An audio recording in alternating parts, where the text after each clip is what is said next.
truly, Ralph Mentor. We are finally here. We have finally made it to the NFL playoffs and all. First weekend, wild card weekend. Unfortunately, at least I can't wait for it to roll. At least but we're finally here. At least what's the date today? Let me just check. We are at January 10th today, going on to the 11th because I am recording 10 minutes before midnight. At least too as well. But again, we are here. The National Football League playoffs are upon us and all, and what a weekend, at least in the past, to get a start. At least I'm reading off the script. If you see me going off the camera a little bit and all, but the first big game, at least at the end, or yeah, let's start at the beginning at least, because the big games for at least that had some playoff consequences at least, and all started with the Tampa Bay Buccaneers facing the Saints at home, and then the Falcons facing the Panthers, the Carolina Panthers at home too as well. And both teams dealt with the struggle, mind you. The Carolina Panthers and the New Orleans Saints and all are not great football teams. If you've listened to my prior episodes and all, and talking about the progress reports and all, and how they fared throughout the season and all. But both teams, the Falcons and the Buccaneers, were playing for playoff hopes, and all. If the Falcons won, they would have guaranteed themselves of winning the NFC South and going to the playoffs. And if the Buccaneers' only way of going in is if the Falcons lost and if they won. Unfortunately for the Buccaneers, they pulled off their playoff hopes, at least with the win, and the Falcons losing at home in an overtime game to the Carolina Panthers. I don't remember the score, but it was 38-38 going into that overtime too as well and all. But great game at least and all for Bryce Young and all. Great game for Michael Penix too as well, which was his third game in the league. They started him late, unfortunately, and all too as well. But great performance at least. Not a great bring for the Falcons. Obviously, they lost the football game and ended up being out of the playoffs. And the Tampa Bay Buccaneers, luckily for them, got into the playoffs too as well and all too.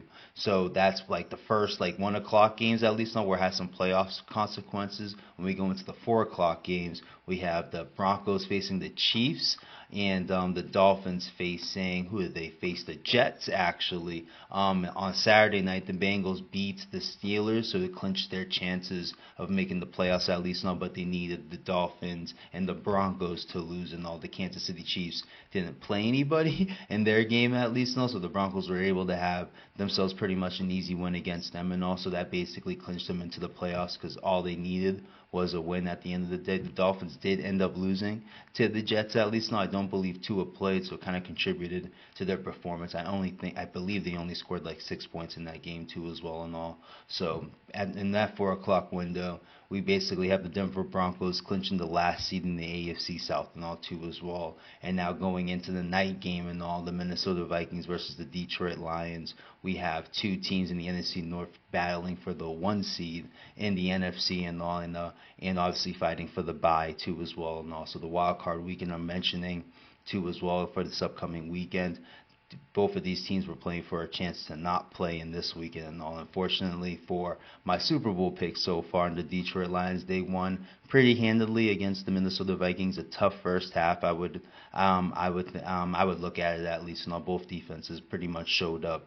Forced a turnover, I believe. I don't believe the Vikings had a turnover. Those turnovers came in the second half. But Jared Goff had himself a bad turnover in the first half against the Vikings at least and all. Fortunately for the Lions on that play, the interception was made inside the 20, if not inside the 10 at least and all. But fortunately, again for the Lions, the Vikings didn't score in that play. And in the first seven, not the first seven, basically 7 offensive snaps that the Vikings had inside the 10, they did not score, and that was part of it too as well with that interception. With them getting the ball basically inside the 10, the Vikings still were unable to score and all. They basically settled for field goals in the game. Essentially in the game, I don't believe they scored a touchdown. Yeah, it ended up being a 34-6, 34-9, I think, ending at least and all. So big game for Jahmyr Gibbs. I think he scored all the touchdowns for the Lions, 3 of them rushing, and one of them receiving and all. And a big 4th down too as well that he ended up getting into the end zone and all too as well. So with the Lions winning that game, fortunately for them, they won the NFC North and essentially won the 1 seed, and now have a bye week this week and all. And unfortunately for the Vikings, they'll be facing the Los Angeles Rams. beginning the week in Los Angeles, and unfortunately with the fires that are going out in North LA at this point and all, I think it began in the Pacific Palisades, if I got it right at least and all, but now it's carried over North LA from what I'm seeing out in the news at least and all too as well. So unfortunately that game will not be played in SoFi in Inglewood at least, so now it's being moved to Glendale, Arizona and all too as well. So it kind of is like a college football type of field with a neutral site and all too as well. So that's how the NFL Sunday weekend ended based on all too as well, where you have the Detroit Lions as the 1 seed of the NFC. The Kansas City Chiefs already clinched the number 1 seed in the AFC and all, which contributed to them not playing most of their players and all too as well going into this past Sunday against the Denver Broncos and all too as well. So I do have the standings up right now, so let me playing around with the screen here too as well. We're gonna serve this up. We are going to get into the firings that happened to as well.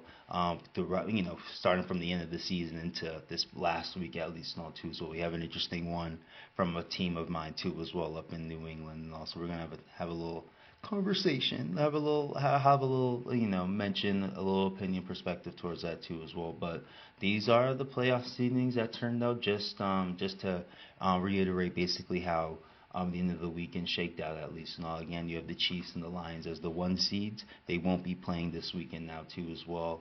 We have the Bills and the Eagles 2 seeds and all, and so on and so forth.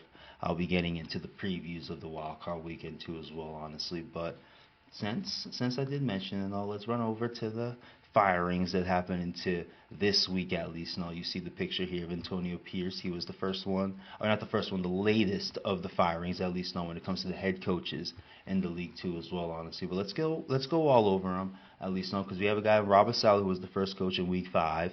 Shout out to Woody Johnson at least and all, brand ambassador or ambassador of the New York Jets and whatever he's calling himself these days. But he was fired. There is rumors of him being getting a defensive coordinator position, at least in the interview back with the San Francisco Niners, where he kind of grew his reputation, at least and all, as a defensive wizard to a degree, at least and all. And I've heard that he's interviewing for the head coaching job with the Raiders coming up. I know he interviewed for not for the Jets, I'm sorry. He just got fired from the Jets, at least. And also, let me just say the Raiders, at least from what I'm seeing. Again, defensive coordinator for the 49ers. And all. I know right now he's with the Green Bay Packers and on their staff and all, too, as well. So I know he's looking into getting a new position, too, as well, honestly. Dennis Allen, I don't believe he'll be looking for a new position anytime soon. Maybe a coordinator position if he's looking for it. But he got fired by the Saints, and also they have an opening and all. Matt Eberflus, well chronicled of his time with the Chicago Bears, at least and all. He was fired. I don't see him getting any type of job anytime soon too as well. Gerard Mayo, the big one that he got fired an hour after the Patriots win over the Bills, which essentially kicked them out of the number 1 pick and now put them at the number 4 pick and all. But I don't think it had anything to do with his firing, at least not too. So I feel like it was more predetermined, at least not before. And I'm pretty sure a guy like that was battling just for pride, at least not too as well, and looking for a win on his way out of the league, in my opinion, on too as well. Unless he's willing to take some type of assistant role, maybe he's still in the league. But I'd be surprised if Gerard Mayo's coaching, at least on 2 as well. And 2, I guess if to get into it a little bit more, honestly, if there's any controversy to how Gerard Mayo got fired, I don't think it's a black or race thing or anything like that too as well. There is an instance in this past week, we'll get into it too as well, and this is not a head coach at least and all, but with Gerard Mayo, I don't think it fits the lines of that. I think his inexperience hurt him more than anything, honestly, too as well.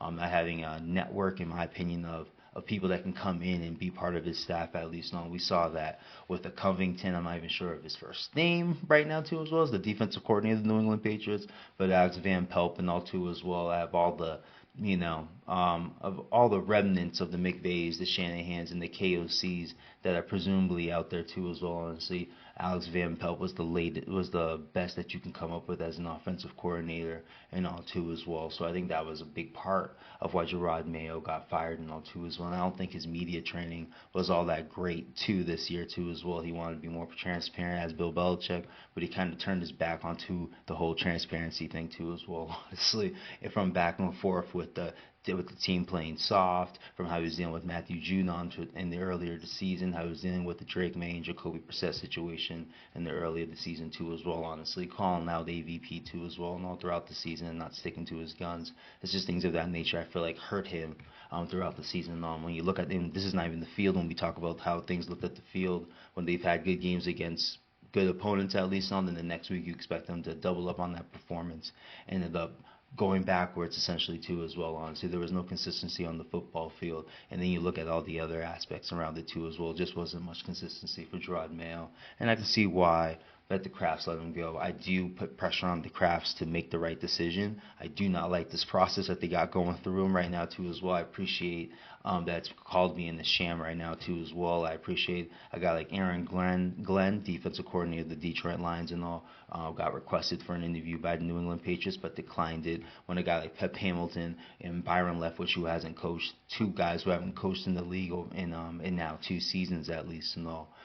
Those are your first 2 hires, at least, two black gentlemen. So obviously you're trying to satisfy some Rooney Rule, but you're blatantly not trying to at least scope out some legitimate black candidates, at least and all. So that's a huge call out for the Crafts, at least and all. I like Aaron Glenn not declining their interview because it's not something that's taken seriously, at least and all. Mike Vrabel seems to be the leading candidate. I'm a fan of that, but I'm not into a rush where the Pats need to make a decision before the end of the weekend. I do hope they go through a full process, at least and all too as well. So when it comes to Mayo, at the end of it, I blame more of the Crafts, at least and all too as well. They look like a mess. Past dynasty that we've seen, past dynasty documentary, I should say, about this team winning their championships throughout the 6 years and all, and it was more digging and blaming Bill Belichick throughout it too as well, honestly, in the morning, accountability in my opinion from the Crafts, in my opinion too as well. Honestly, they could have handled the situation just as better as Bill Belichick could have, just as better as Tom Brady could have in any of that situation, at least not too as well. So with the Mayo situation, I do get the race component to it, but I think there's more, as I just explained, shit ton more, dynamics to the situation with the New England Patriots, to why it led to his firing at the end of it too as well, honestly. So, but Gerard Mayo was the first of the Black Monday firings. He was just quicker than usual and all. Doug Peterson fit the timeline, at least. He was fired on this Monday, I believe, on this past Monday, I should say. And yeah, you can say this is very disappointing for a guy like him who's supposed to be a quarterback wizard, at least and all, with the quote unquote MVP year for Carson Wentz, the year they went to the Super Bowl, and since he was hurt, Nick Foles basically carried them, or not carried them, played great at the quarterback position for them. They won the Super Bowl that season, and Doug Peterson does get a lot of credit for that too as well, because Nick Foles hasn't done much since that moment, at least. Didn't do much before that moment too as well, honestly. Same thing with Carson Wentz at the end of it, at least. But Doug Peterson did get fired and all. Trevor Lawrence did deal with some injuries over the past couple seasons, but still never looked like that primetime quarterback that we thought he really was, honestly. I do believe they made the playoffs his first season there, but after they were down 28-0 to the Chargers in the first half and came back and won that football game. But they haven't been the same since. The Texans have been the back-to-back division champions for that division and all for the past couple seasons and all. So not a surprising thing. It's a team full of talent too as well, honestly. So you did expect them to be as talented or at least as competitive as the Indianapolis Colts were throughout the season and all too as well. So he was the next next firing, I should say, unfortunately, in the NFL. And on the last of them is unfortunately Antonio Pierce. Something that you kind of saw coming, but with the Black Monday timeline, at least, he kind of missed it, because I believe he was fired on Tuesday, if not Wednesday, at least, after he held a press conference on Monday, I believe, and all. This team ended up firing their GM, Tom Telesco, too, as well, honestly. And there's rumors that Brady's searching out for Bill Belichick, at least, he just, or at least him and his GM there, Mike Lombardi, just recommitted that they're staying at UNC. They're not going anywhere at the end of it, too, as well, honestly. So it is interesting what's going on with the Raiders, at least, as a Pats fan. Apparently, the Raiders are a strong consideration for Mike Vrabel and all, too, as well. And by firing their GM, too, as well, it does make that, even though they don't have the quarterback, it does make that situation appetizing because of the full control that the new coach probably is going to have over there, too, as well, with no GM and no head coach there right now too as well. The first hiring is most likely going to be the head coach over there. he's going to have a strong input in what's going, with personnel and things of that nature with that team and all. So that's what we got with the firings with head coaches in the NFL. There is an interesting firing with the Tennessee Titans and their GM and all too as well. Let me get his name right real quick. Ron Carden? Am I getting that right? No. That does look like him. Maybe. Ron Carhen. I'm going to go guess with that and all too as well. But he surprisingly got fired at least and all too as well. Yeah, Ron Carhen. I think I'm getting it right. But he surprisingly got fired at least and all. And I would say this is a surprising firing at least and all because Will Levis ended up the Mayo guy. If you've seen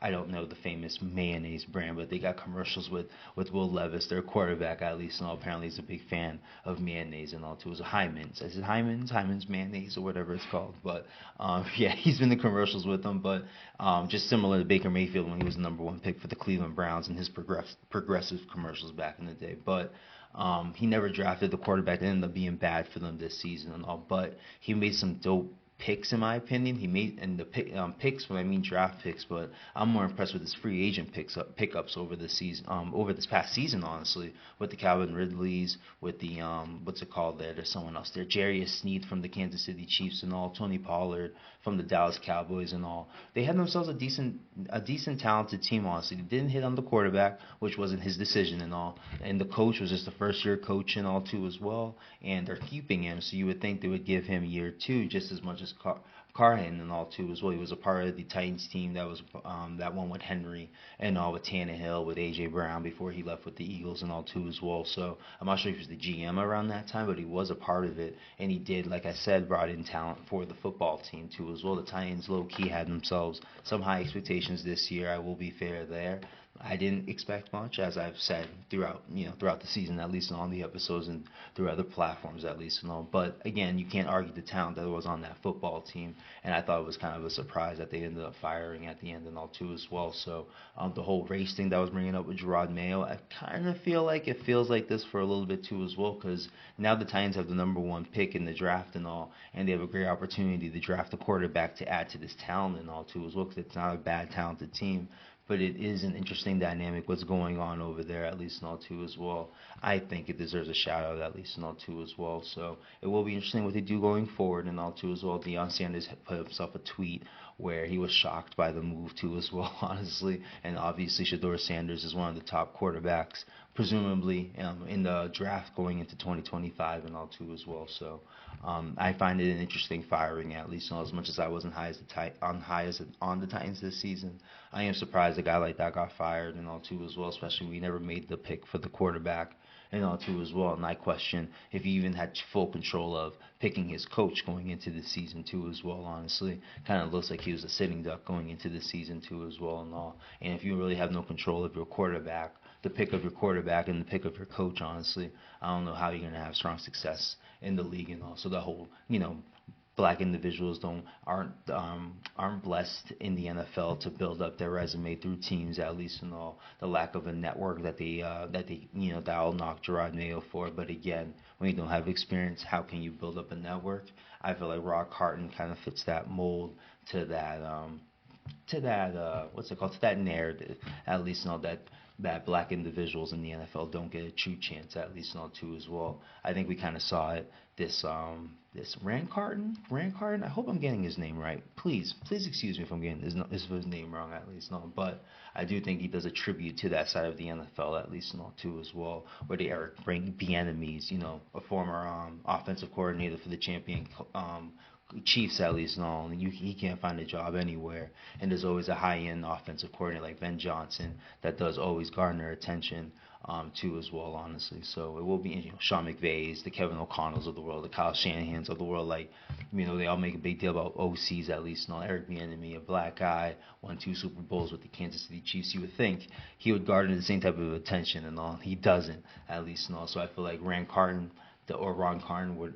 however you pronounce his name and all. YouTube's got one way, Google search has got another way, so I'm not sure and all. But he does fit that mold of somebody that kind of got played out, kind of got set up at least and all too as well. Never was really in the position to do his job well at least and all. So that's what I got for the firings at least and on the NFL so far. I feel like it was a topic to bring up, so might as well why not and all too as well. Anything next before we get into the previews and all? I did want to give out some final grades and all. Like, let me do it because I can't help myself, but it's very interesting. I won't be too long and all because Titans F, Browns F, Raiders F, Patriots F, Jaguars F, Jets F. I was going with the Dolphins and all throughout the season where I wasn't grading them so low because Tua was hurt and they were able to keep above water and keep themselves in the season and all too as well. Now the season with the these are the eliminated teams that end up getting eliminated this past weekend. So I want to give them some final grades. Dolphins fit first. I'm just gonna give them a C honestly. I'm shocked with the talks of Mike McDaniels getting fired and all. Obviously he didn't this past week and all. It looks like he's gonna keep his job for the next season. I think Stephen Ross even put a statement out there for the Miami Dolphins and saying that he's gonna bring the GM and Mike McDaniels, the coach, back too. But I was impressed at least and all. We all know Miami Dolphins as NFL fans. They can't play in the cold, and they had some cold games throughout the season and all, but it really didn't deter their season. I feel like the Tua injury, the serious concussion that he got in the middle of the season, kind of obviously held them back throughout the year and on when you're playing Tyron Huntley, whatever his name is, I'm sorry, and Skylar Thompson and all too as well. To that point of why I'm making fun of their names at least and all, not big household names and all. And you're expecting them to help them hold them above water and all. And in those games, I believe they went 0-4, 0-5 even when Tua was out at least and all. As soon as he came back, they're in a great game against the Cardinals and all, and as you can see, they were able to hold their record to 8-9 and all. Do I have it there? Yeah, they were able to hold their record at 8-9 also. So that's why I give them a solid C at least, and I'll even give them a C plus honestly, because with the Colts and they have the same type of record and all, I can't give them the same type of grade and all because the way their season ended, losing to the Jets and all, not the Jets, I'm sorry, losing to the Giants in the second to last week of the season and all to 38-21, some crazy ass record and all. The Giants are like top 3 in the draft this year too and all. So that's why I have to sit there and give the Colts like a D plus, maybe a C minus, honestly, because I get that Richardson was out. I truly get that, but you kind of got an all-pro guy as a running back in Jonathan Taylor. Joe Flacco did do what he did with the Browns at least in the last year. You would think you have the capability of being the Giants, in my opinion, at least, just in that instance. So that's why I really knocked them off.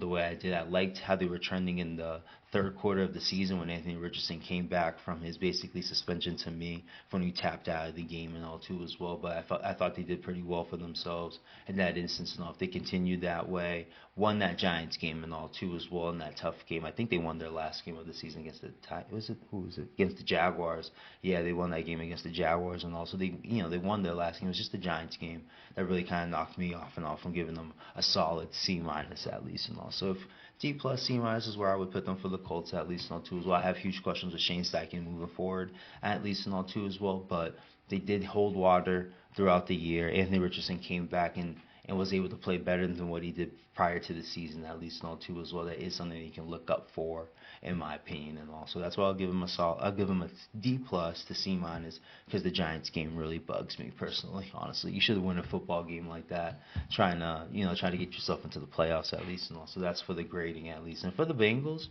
which is an interesting grading for them, honestly. They just had themselves a great offensive season. Joe Burrow with some crazy-ass stats. I wish he got the 5,000 yards at least and all, but I think he had 5,000 yards, 49 touchdowns, like 6 interceptions, crazy, like 70% completion percentage, a 109, 110 passer rating and all, or QB rating, ridiculous and all too as well. But their defense, alone of Trey Henderson, who ended up leading the league in sacks, I believe, and all, if not led the team in sacks with like 12 and all. But their defense was just horrid throughout the whole season. I don't blame Lou Amarillo, another guy who got fired this year, defensive coordinator, who I think helped them get to the Super Bowl in 2022 against the Rams, at least and all too as well, with their game plan at least and all against Mahomes and all, keeping him in the pocket, because then Mahomes was more of a guy who liked to scramble and make his crazy plays. He was unable to stay in the pocket and make those plays until now, obviously with his back-to-back championships and all too as well, but still I don't blame Lou Amarillo or the players for their defensive mishaps and all. When you don't sign Jesse Bates one season and the next season you don't sign DJ Reader onto your team and all, and those are big impact guys. Jesse Bates with the Atlanta Falcons for the past couple seasons, and DJ Reader with the Lions right now, who's a big pickup at this point, with McNeil being out with an ACL injury for them and all too as well. So, and he's holding his weight, honestly, bear the pun, I guess, and all, because he plays a D tackle and all, typically a 250, 300-pound individual at least and all, but still he's doing his job with the Lions and all. And imagine those two type of players with the Bengals and all. So that's why I blame more of the cheapness of Mike Brown for their situation at least and all too as well. Because of that offense, I have to give them a C at least and all. They did finish the season strong. I think they won the last 4 games of the season to give them a chance to the 7th seed at least and all. But unfortunately, weren't able to catch up for the Broncos at least and all. And I think very fortunate that the Chiefs decided not to play anybody, because I'm in favor of saying that the Chiefs did not want to play, or the Chiefs did not. I'm not going to say that the Chiefs were going to have to play Burrow if Burrow just made the playoffs and all, but they did not want to see Burrow in the playoffs just to have that type of consequence in their equation of winning back-to-back Super Bowls and all. So definitely a proponent of that and all too as well. If the Chiefs didn't have a bye week next week, I wouldn't be saying that, but they have a bye week next week. I don't get why you want your players to have 2 weeks off and all, but that's a different question for a different day for the Chiefs and all. But those are my final gradings for the teams that got eliminated this past weekend in the AFC, at least. And on the NFC, again, there wasn't so many F grades for the NFC, which I'm surprised with my jokes that I've had for the NFC the past couple seasons and all too as well, especially for the Eagles and Niner fans out there and all. But with the Giants, they get F grade. Saints, F grade. The Panthers, the Panthers, you see, can't give them an F grade because Bryce Young had himself a dope second half, honestly, too, as well. I know their record is 5-12, but Bryce Young from last season to the first half of this year, probably a bust looking type individual, but not so much anymore, honestly, too, as well. And again, to that Atlanta Falcons game I mentioned earlier, sitting there having some dope-ass plays, had himself a touchdown where he turned his back like Steph Curry and all, and had himself a little celebration before the ball was caught, and the ball was caught for a touchdown and also. You would think with the record I was going to give him a clear F grading and all. No, I'm going to sit there and probably give him a D+, honestly, because of their second half of the season. Like Xavier Legette, instead of chasing squirrels, was more focused on catching a football. They would have had another win against the Philadelphia Eagles, in my opinion, or at least a lead with like a minute and change left of veterans, whatever they call that place in Philadelphia. I don't really personally care, but still though, I really do like how the Panthers finished their season at least and all. So that's why I won't sit there and give them an F grading. I'll give them a D+ and all. Even Andy Dalton with his rise throughout the first half too as well kind of kept their season a little bit more interesting than you would have expected going into it at least and all. The Bears, an F. I'll give them an F grading and all too as well. We'll continue with the F gradings and all. The 49ers, I'll give them a D because, again, they had injuries this year too as well, mostly. Christian McCaffrey was basically not healthy. Ayuk out basically from week 4 on, honestly. Deebo Samuel a little older. Trent Williams older. Some parts of their defense a little bit older and all too as well. So I won't dog them too much for their 6-11 record at least and all, but still. So that's, not even still, honestly. The injuries are the circumstance for their season. I do expect them to reload and be right back in the conversation as a Super Bowl contender, honestly. I low-key be surprised if they had back-to-back seasons like this, if there's no injuries involved, at least and all. But definitely a D grading. I want to sit there and give the Niners an F and all. The Cowboys, same, you know what I mean? Same thing. A team I can't give an F and all to as well. These teams in the AFC, so disappointed this season, but with the Cowboys, at least, now you can argue Dak Prescott was healthy. They're getting themselves back into the conversation as a wild card team this year. I'm not sure if they're making the playoffs, but still and all, because there's some good records that made the playoffs this year in the NFC, at least and all. You're looking at a 14-win team, and the Vikings is a 5 seed, and they got to be on the road for their first playoff game this year and all. So it was a great year this year in the NFC in that sense and all. But if Dak Prescott is healthy, the way the defense was playing in the back end of the season and all, I think they would have made some noise to at least be a wild card team, at least and all too as well. So again, even though it probably fits their moniker at least, and I'll give them a solid D just to how they fin. I'll give them a solid D just for the second half of the season at least, and all, and enough evidence to see that if Dak Prescott was healthy, they would have stayed competitive in some football games, and just would have made a little bit noise honestly too as well. So I'll give them a D at least and all. When we go to the Cardinals, again, just can't give them an F. The way the season ended wasn't all that great, honestly, but still, I do like their record. I do like their progressions. Kyler Murray is just going to be the huge question, honestly. Does he really elevate or does he just stay the same, honestly? I think he is the huge question of their team, honestly. But again, another team I can give a solid D to, honestly, because of the way they played throughout the season. They had some big games. They did have some bad performances at least, but they did show up. They did respond at times too as well. Much better than my New England Patriots at least too as well. Trey McBride had himself an awesome season too as well, right there with Brock Bowers, and he was a rookie for the Oakland Raiders at least all this year, and also took to the the last game of the season? Maybe the second to last game of the season to finally get a touchdown and all too as well with his great numbers and all. So, but I think there's some good things to say about the Cardinals at least, so that's why I won't give them a flu flying grade at least. And all the Falcons, we're heading to an F grade when we get to the Atlanta Falcons at number 9 in the NFC this year. But they made the move for Michael Penix. Michael Penix obviously showed some great promise. I think he went 1-2. Unfortunately, in the 3 games that he played, the one sole win was against the Giants at least. So wasn't fair to put him in that position to have them win those games. They needed to win those games to get into the playoffs at least. But Kirk Cousins was playing that bad and all. They really had no choice. But he did step up and had himself some good performances against the Panthers. The second half of the Commanders game was pretty damn good. The first half was rough. And again, it's just going to be tough to fit. It's going to be tough for a rookie to come into that situation with high intensity football just rising and rising at this point with our leading into the playoffs at least and also. But I do again, they were heading to an F grade at least and all, but definitely able to stabilize in my opinion with the Michael Penix move at least and all. We'll see if he can develop into a legit quarterback. This is turning into a legit quarterback class when we look at Caleb Williams, Jaden Daniels, Drake May, J.J. McCarthy unfortunately got hurt and all, but Bo Nix at the 12 pick or 11 pick stepped up big time for the Broncos, where they're sitting there in the playoffs facing the Bills in the first round at least, on the wild card round at least, and also.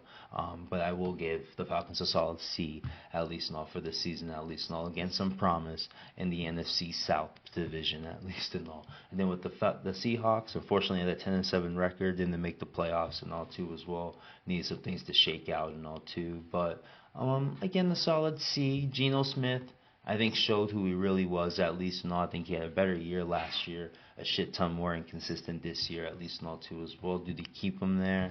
Do they look into Sam Darnold and all too as well at the quarterback position and all? It'll be interesting how he finishes off his season, and we'll get into the preview about the wild card and all too as well. But with the Seahawks and with their record, again, another team that's a solid C in the NFC and all. Again, shocked that I'm saying all that about the NFC, but played well throughout the season. They do have a 10-7 record. They were, it's just tiebreakers was the reason why they didn't win the division against the Rams and all with the same similar record and all too as well. So I look at the Giants game as probably the bad loss this year. The Giants came into Seattle and beat them and all too as well. The Giants as a bad team, look at their weird wins and all this year, but look at their 2 wins I'm mentioning and all in today's recording at least and all. But I do give them a solid C for their season at least and all. Another team with the quarterback position just got to figure it out. They did deal with some injuries in their front 7 and all too as well. I know I was aware of in the middle of the season at least and all, and I kind of contributed to their defense giving up points, as I did mention with the Giants. Now I think the Giants came in and scored 30 points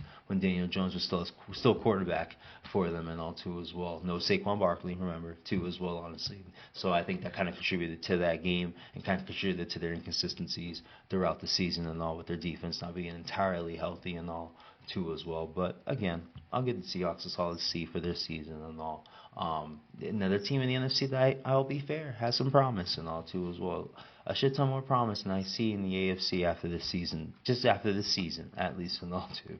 So there we go. I want to see what else, if we had anything before we get into the wild card previews, the grades.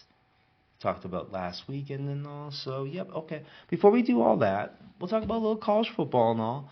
We got OSU and Notre Dame in the college championship this year too as well. And so, ironically, going to be I think in Atlanta this year too as well. It typically is and all too, but still, great games in my opinion. I thought Penn State was going to dominate and beat Notre Dame and all. First half looked like that was going to be the case and all, but Drew Rowler had himself, I guess, had himself some yips and all too as well because he didn't have some great throws and all. I did not watch the first half of that game, but I watched the second half. So I didn't, I saw him miss some things. I saw the defense get played a couple of times too. I did not expect Riley Leonard to throw the football down the field and all. I thought he was a typical running quarterback, Jalen Hurts kind of running quarterback at least, but he made some throws down deep. There were some blown coverages too as well, honestly. But that is, I'm going to give obviously some young cats, obviously in college football, guts if they make some plays at least. And all, Riley Leonard showed a lot of guts in that game. We're talking about the Penn State defense who stopped a Heisman potential winner and Ashton Genty with the running game and all. I thought they were going to slow down Riley Leonard and not give Notre Dame any chance and all. But Jeremiah Love did his thing in the second half against that defense and all too as well. And Riley Leonard showed out a little bit too as well with his legs and arm in the second half. I thought it was an impressive performance by Notre Dame. Very impressed with Marcus Freeman. As you can see me playing with my hair, looks like he's got some toupee going. I may have to borrow something and also, but still, very great game for them too as well. Now they'll be facing OSU. That was in a tough game against Texas tonight too as well. I was watching that game before I was recording and all too as well. I was quite impressed with Texas. I thought Texas had it, honestly, too, as well. But OSU's just got that talent and all. There was a couple fourth and shorts or third and shorts that Texas could have gotten, and OSU chopped that up and all, too, as well. Texas did, too, on the other side. But I think OSU's talent really overcame, honestly, at the end of it, too, as well. Bad throws by Quinn Ewers, in my opinion, but Will Howard didn't play all that great either, in my opinion. But I think the talent kind of superseded with OSU at the end of it too as well, which makes it very interesting if ND can keep it close against OSU in a few days and all too as well. I think in 10 days or something like that. I think the game's on the 20th and all. But just wanted to give a little shout out to those two games, at least since we're talking football, American football and all. Might as well give the college football game a little love at least. No, but I thought I think the most impressive out of these four teams was Notre Dame at least and all. They can win a physical beat up type of football game, which I never would expect from Notre Dame. And the whole times that I've been paying attention to college football throughout my years at least and all too as well. The last time they were in the championship, got boat raced by Alabama and all too as well. I don't even expect that in a game where I'm mentioning OSU and their talent and all, but I don't think they're going to overpower Notre Dame and all too as well. Texas is probably more talented than Notre Dame too as well, but if you're coached up correctly, at least you can hang in. And I think Notre Dame's hanged in against Georgia, which is more talented than Penn State at least, because they couldn't do anything on the outside. That's why I feel like Penn State was going to be good. But it seemed like Georgia had a little bit more going on the outside because they were able to get more things on the outside against Penn State than they get it against Georgia and all. And Georgia kind of resembles talent that OSU has. OSU has more. I'm not even trying to dignify that they're similar. But out of the two, at least when we talk about Georgia and Penn State, at least and all, they faced Georgia and kept themselves in a tight game, at least and all. If they can keep it tight against OSU, it could be, OSU, Ohio State at least and all.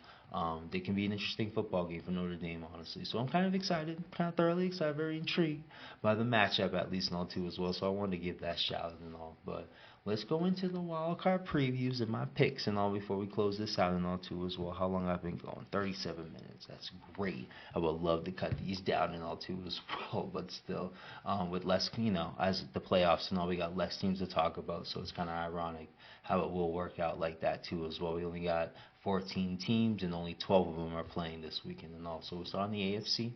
We'll start on the left side and all. I think the left side, real shit. And we'll talk about the 2-7 matchup where we got the Bills and the Broncos. The game will be in Buffalo at Raymond James Stadium and all. I'm not sure if there's any or Raymond James. Is it Raymond James? No.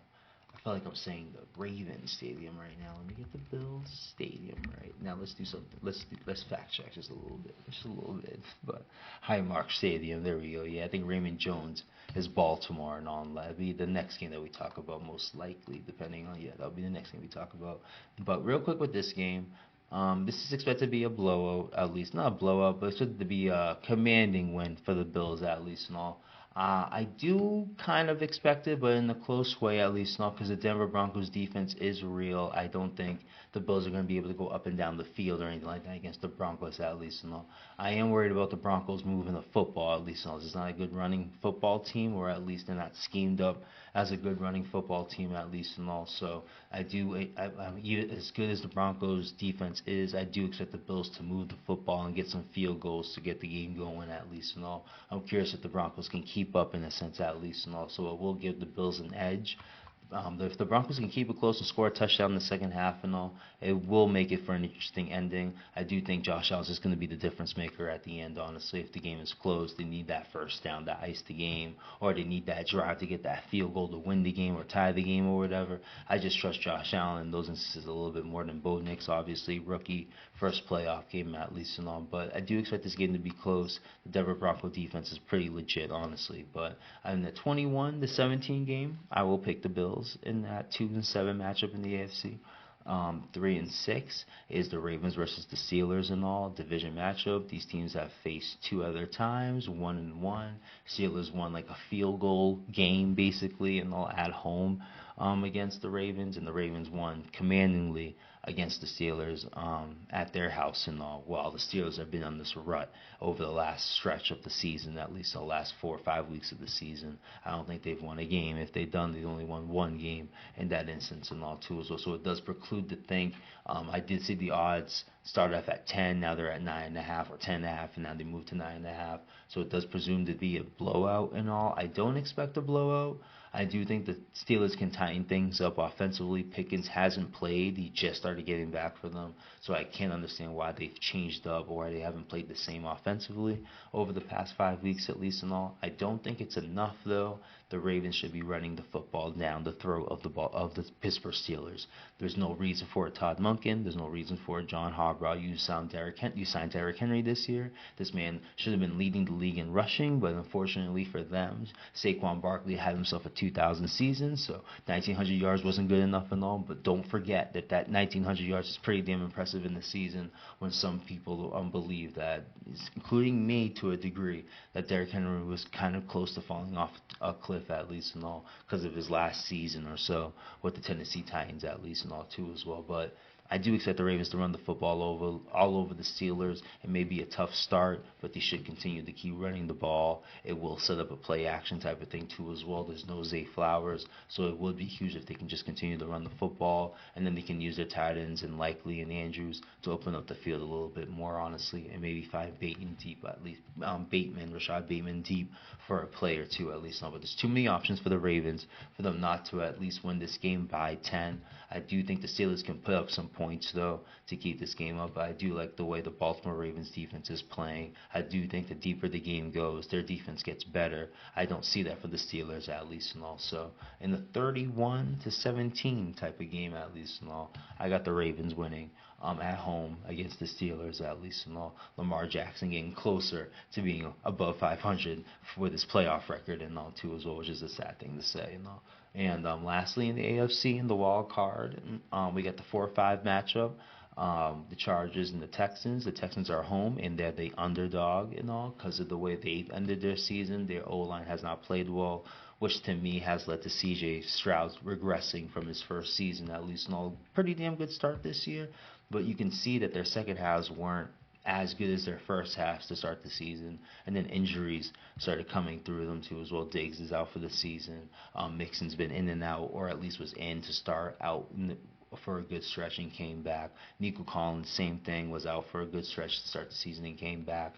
Tank Dell was their guy until he got hurt a couple weeks before the season ended too as well, honestly. So they've been dealing with some injuries and some bad O-line play too as well. Hear from a couple of buddies on Twitter too as well that their offensive coordinator sucks too as well, honestly. So there's a lot going on with them offensively, why they struggled and why they're coming in as an underdog at home against the Chargers, at least and all.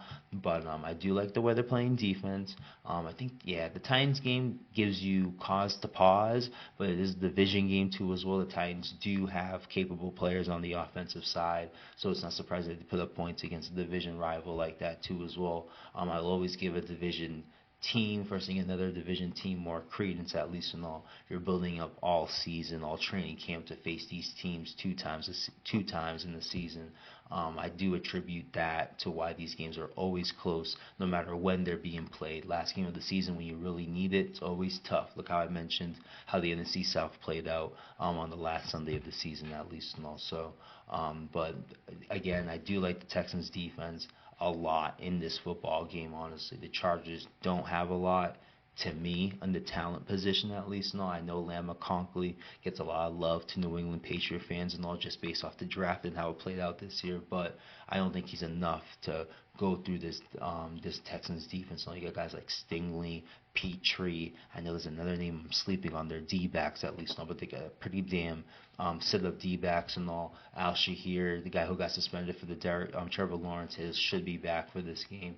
Will Anderson and Danielle Hunter have played well to me. Will Anderson's played really damn well this year, honestly. It's just the way the team has shaked out, where he can get into the defensive player category, or defensive player of the year candidate, at least, because the Texans, just they came out as inconsistent in the second half of the season and all. But I think Will Anderson's had himself a pretty damn good year for a second year player, at least, and all, too, as well. So I think the defense should be enough to shut down the Chargers offense and all, but with the Texans Texans offense struggling, and the Chargers defense being solid, at least, and all. I won't dog their defense, at least. I'm a big fan of Derwin James, and they got Khalil Mack, the Mack Daddy, and Bosa on the other side as their defense and linemen, at least, and all. They do have some capable players on their D line. They've shown that are on their defense, and they showed out this year too as well. To me, lack of a strength of schedule, at least, no, but they're still legit players, at least, no. But with the Texans often struggling, at least, no, I don't expect points in this game, but I do think the Texans can put up a better defensive performance than the Chargers. And if there is a play by the quarterback that needs to be made in late games, as bad as CJ's played, I trust him more to Justin Herbert and all. I still question him in clutch moments more than CJ, who's proved himself in clutch moments throughout his career. He proved himself early in the season in clutch moments. They haven't been in much clutch moments throughout the second half of the season. Mind you, they clinched the division for the past couple weeks and all, too, as well, and all. I think that could show out again in this game, high pressure situations and all, too, as well. Even though he didn't look good against the Jets and didn't look good against the Lions, too, as well, in those big games prior to them winning the division and all, too, as well, and all. But I'm going to trust the Texans in a close-ass game. It wouldn't surprise me if this is a 17-14 type of game and all. Maybe the offenses get going early, the defenses figure themselves out, and it's a battle for the rest of the game, honestly. What quarterback or what offensive player, honestly, too, as well. It could be a receiver who can make that big catch in tight coverage and all, and put a team in their position to either hit a field goal or even make that catch for a touchdown and all, too, as well. But I think it's going to be a big play in that type of football game, honestly. I'll take the Texans again in a 17-14 type of football game in Houston and all, too, as well, as the underdog and all. So that's what I got for the AFC and my preview and picks and all. For the NFC, we'll start with the Philadelphia Eagles versus the Green Bay Packers and all. Unfortunately, there will be no Christian Watson for the Packers and all, which is really their deep threat offensively and all. It won't limit their offense, but it does take an element away from their offense, which could be big against a defense that is presumably great and all, because they are tops in the league this year defensively and all. But I don't trust the Vic Fangio defense, if you ask me. They have an opportunity to prove me wrong, at least, and all, too, as well. But Jalen Hurts has come back from a concussion, hasn't played since like week 16, I think. Yeah, he hasn't played since week 16. The Eagles beat the Cowboys and the Giants after the Commanders lost, at least, and all. But he'll be back for this game. I've heard A.J. Brown's dealing with some knee thing, too, as well, so that should be interesting going into this game. But both teams that should show out defensively and all for a degree, again, with the Eagles and all. But I do expect the Packers to box the line up, basically, against Saquon Barkley, basically putting eight personnel into the line, or eight, 7 to 8 personnel, whatever they can put in, and have them basically guarding their guys one on one, which could be a scary compromise, honestly, because it is Devontae Smith, it is AJ Brown on the other side, honestly, that you'll be defending one on one and all. But you have to stop Saquon and all. You're gonna have to be able to stop his big plays if you have any chance of beating the Eagles, in my opinion, honestly. I do think the Packers are capable and all. I don't know if they'll be able to stop the big deep throws that Jalen Hurts is capable of doing and all. I'm not the biggest fan of him as a quarterback, but he can make those throws to Devontae Smith and to AJ Brown, at least, and all, and find Dallas Goedert at times, at least, and all, crossing the middle at times. And also, if they're able to hold firm and they're able to play man to man and hold up, I do give them a chance. Now, if they're unable to, it's going to be hard for the Packers to keep up scoring wise if they don't have Christian Watson, at least. And also, I do put confidence in the Packers defense, even though they haven't won a game against a 500 team and all, I think, this year, or I think it's some type of record like that. If not, they haven't been the good teams in the NFC this year. And all, when we talk about the Vikings and the Lions, at least on the Eagles earlier this year, and all, they are 0-5 against all those teams, if not 1-4 or something like that against all those teams this year, at least. And also now they're facing the Eagles again. Jordan Love should be healthy, in my opinion, honestly. If it's truly a funny bone issue, I do think he'll be fine going into this game. If it's anything more than that, I will have a little bit more concern and all too as well. We can only find out when the game starts, at least, and all too as well. But there is some confidence in me that the Packers can keep it close because of one thing: Matt LaFleur and scheming up an offensive game plan against a Fangio defense. He did face a defense in Dan Quinn in the Dallas Cowboys that was pretty damn good last year, and he was able to scheme them up so much that they were able to drop, I think, 38 points at AT&T Stadium and all. So there is something about that, because I don't trust Vic Fangio in an older module defense. I just have issues with trusting something like that, honestly. And when you're sending five on a consistent basis and all, if you're able to identify those five, a quarterback can pick you apart. And we kind of saw that with Jaden Daniels in Week 16 against his defense, and the same defense that forced 5 turnovers still lost that football game too as well, honestly, because I think Jaden Daniels was able to identify the 5, or just give both him and Cliff Gaines were able to identify the 5, able to get the ball out fast, and they were able to keep create some up-tempo plays for themselves and really win a game that they should have lost because of the 5 turnovers and all. I think Jordan Love fits that realm and all too as well. As Watson may be out, you still have Jalen Reed, still got Romeo Dobbs, still got Wicks there too as well. There is opportunity for them to make big plays and all. It just may not be that deep play, or that deep pattern may not be available with Christian Watson, at least and all. Josh Jacobs has had himself a great year too as well. You can run the football too, honestly, against this Eagles defense too as well, honestly. So this should be a thrilling game, though. I do think the Packers win in a 27-21 type of game, at least, and all too as well. I do expect Jordan Love to have a big game, honestly. I look at the guy as a big game performer, at least, and all, and I do expect a big game from him. So I have the Packers beating the Eagles as the 7th seed, at least and all, with some seriousness, even though my Eagles hatred is real, at least and all too as well. I do think the Packers are a good team and all. You have people that have had this as a NFC Championship game too as well going into this season and all. I think the Packers are a formidable opponent. The Christian Watson injury just hurts their outside chances of winning this football game too as well. And I do understand that notion, because it does eliminate a big deep pattern from their offensive game plan, at least and all. So I will quantify that.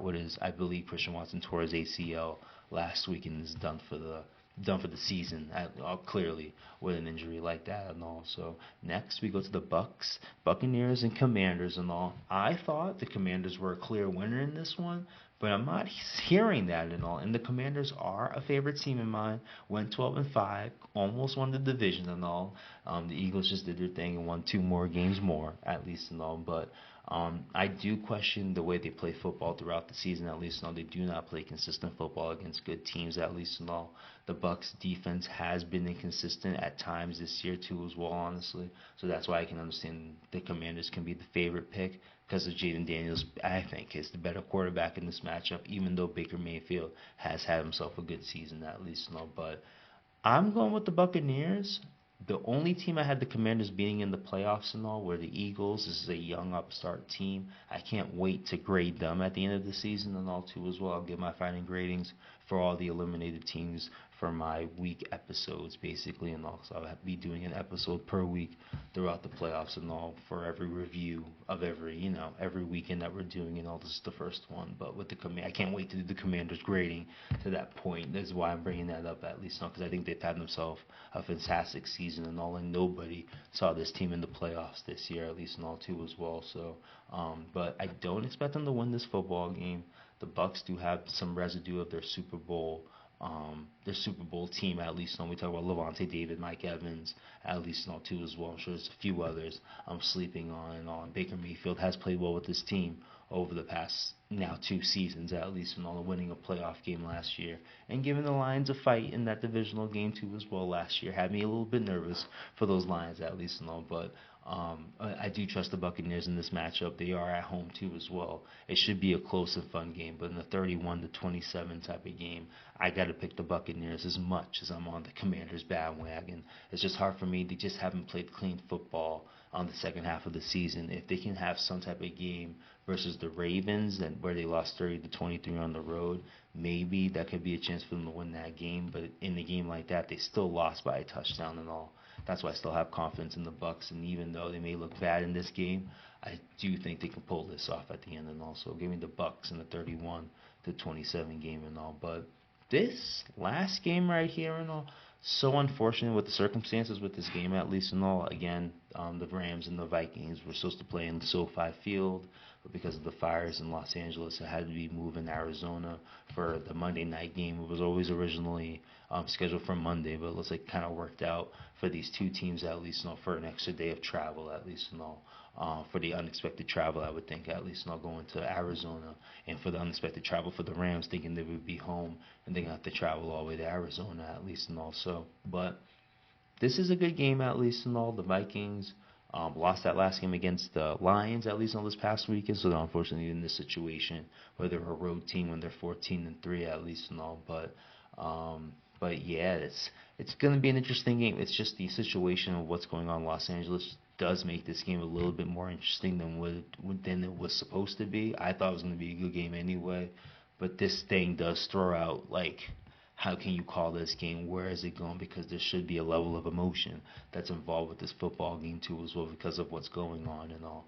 So if I had to gauge the emotion, at least and all, I would think maybe the Rams players aren't, not saying that they aren't up to this, they will play up to this and all, but it could be a slow start for them too as well. The Vikings are still going to be playing a schedule where they have to travel to go on the road. It's just a change of city, at least, no. But the routine doesn't change as much. I feel like the Rams' routine could get knocked off a bit. It could hurt them to start this game, at least, and all. So that's why, for that reason, with the Vikings being a pretty good damn defense, the Rams' defense I've questioned throughout the season too as well. Honestly, that could hurt them in a game like this, where the Vikings could put up some points early, and it could be hard for them to get back, at least, and also. That's why I'm kind of thinking this game could be a blowout, at least not for Minnesota, at least not. I'm worried about the emotional component with the Rams dealing with the situation and unexpectedly traveling for a home playoff game, basically, and all too as well. I'm worried how it could wire them. It could turn into something great where they can galvanize against them too as well, and they could be on the other end of a blowout against the Vikings too as well, because it is difficult for the Vikings to come off a game like that and now have to come on the road for the first playoff game too as well. So emotions are going to be in this game.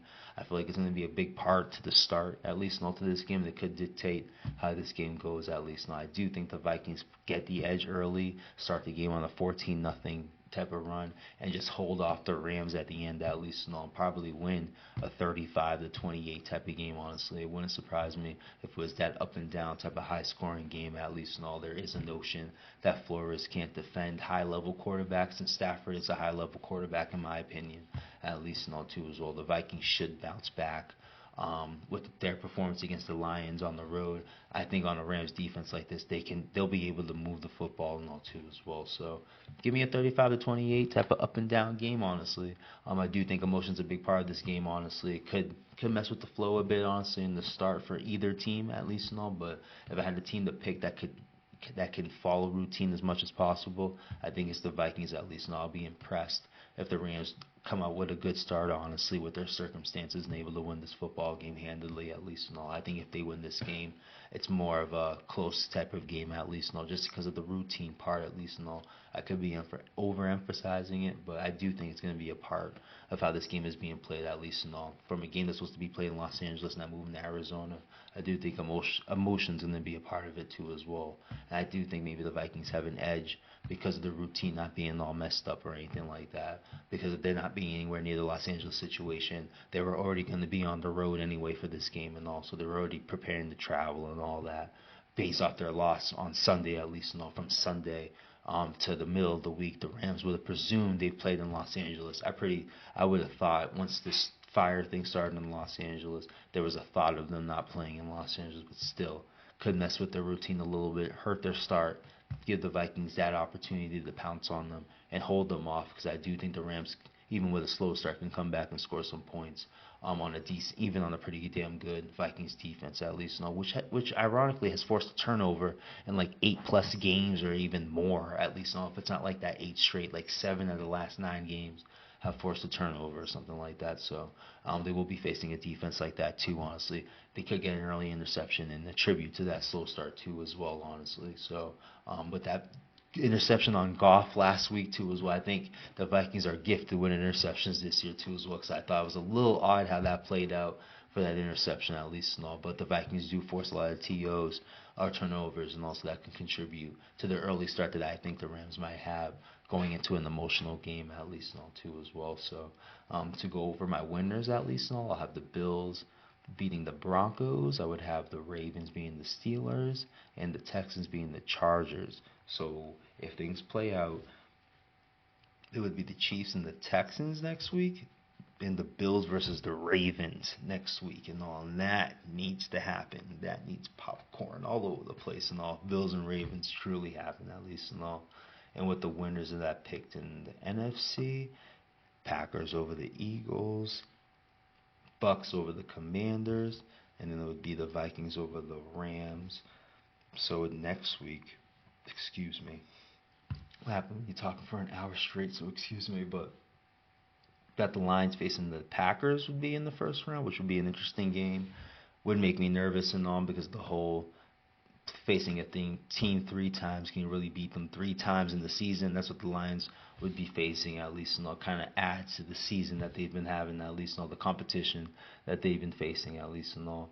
Next, so it would be, I would have the Bucks as the next highest seed if things play out, and they would be facing the Vikings in that game too as well, which would be a pretty damn good game too as well, honestly. So that would be interesting. We'll leave it. We'll see if that truly happens, at least. So that'd be an interesting matchup. Sam Darnold versus Baker Mayfield, from where those quarterbacks came from to where they are now, at least, and all. That would be a huge matchup too as well, honestly. A very anticipated one for one of those quarterbacks to go to a championship game too as well, honestly, from again, from where their careers were in the beginning and where they are now, at least, and all. So very interesting how the playoffs will shake out, at least, and all. The road to Super Bowl 59 in New Orleans, if not 58. I don't know the real numbers, as you know, Roman numerals that well, at least, and all. So, but still, but we're on the road to New Orleans, at least, and all. So now I'm happy for you guys listening. Looks like I'll be ending things here and all. Let's go subscribe to the YouTube, rebranding the page, at least, and all. Follow us on YouTube too, or YouTube, I just said that. Follow us on Instagram and all too as well. Follow the TikTok if that's not banned by the time you hear this and all too as well and all. But do appreciate you guys listening. Definitely talk soon. Thank you.